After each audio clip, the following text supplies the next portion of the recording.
Romans 8:28 teaches that God works all things together for good to those who love him, to those who are called according to his purpose. A lot of people say, well, I don't know about that, because just look around.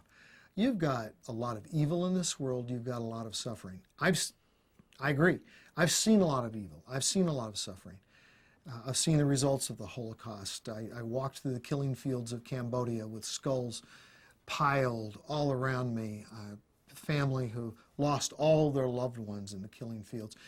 Atrocious mass murders, all of these terrible things that have happened in the world. Could we really say that for those people, for instance, who were followers of Jesus, that these things somehow work for their good? Well, we certainly can't see how they would. We can, however, see little clues. We can see people who have suffered and adversity has come into their lives, who have become much better people as a result. We've seen great character growth. We've seen great heroism in people. Heroism and courage, people sacrificing their lives for other people, brings tears to our eyes. You know, we say, wow, that's powerful. Think of the movies that we like and the novels that we like. There's conflict, there's adversity, there's evil, there's suffering, and there's the overcoming of them, and good things can come out of them. So sometimes we catch a glimpse of it. But in our lives, God promises those of us who know him, God does work them together for good. He doesn't promise, and you'll always see how I work things together for good. And he doesn't say, always in this life they will work together for good. But that's the great promise of Scripture that gets us to the subject of heaven, and that is that God doesn't just have this life in which to make things right for us. He's got an eternal future that we'll have with him in heaven on the new earth, where he promises reward. And he says the sufferings of this present time are not worth comparing to the glory that will be revealed in us.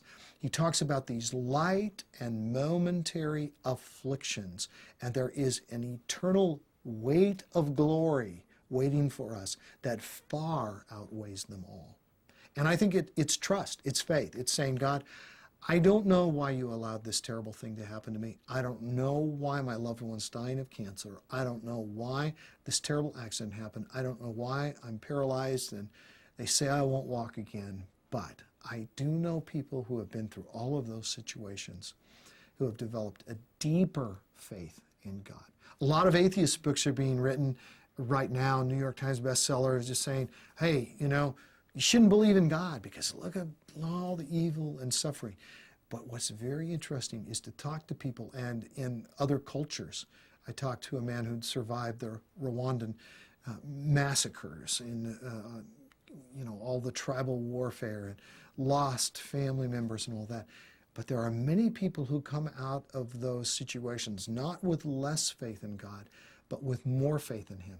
It does take faith. It does take trust. It does say, God, you say this is who you are, and you've shown me enough that I believe that you are true, that you love me, and the ultimate proof is what Jesus did for me on the cross. I cannot turn away from love like that. To whom should I go? I mean, who's left to go to if I don't go to you?